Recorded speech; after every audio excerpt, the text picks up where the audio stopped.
So we've got an XY table for the line H. We're told that line K is the result of translating line H down 5 units in the XY plane. What is the x-intercept of this new line? So just looking at the numbers, y climbs as x climbs. So this line has a positive gradient.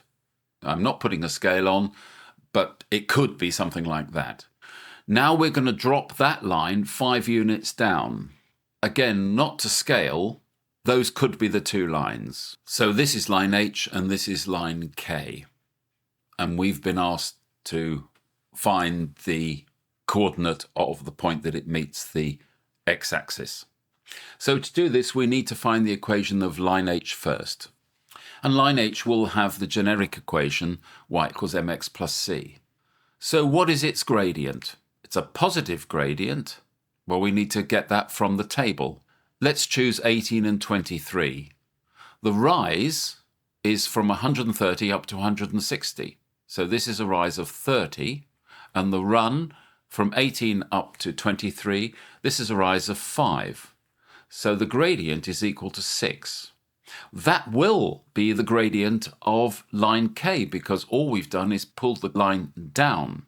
Yes, it has a different intercept, but it has the same gradient. So to find C, we need to put one of these points in. Let's choose this point. This is my x value, this is my y value. So substituting everything into here and solving for C, I get that 130 is equal to 6 times 18 plus C. Therefore, C is equal to 130 minus 6 times 18, 108. So this is equal to 22. So we've got all the constituent parts of line H. Line K will be 5 units down, so the C value will be 5 units less than this. So line K is given by y is equal to the same gradient, which is 6x, this time with a different C, so this is plus 17.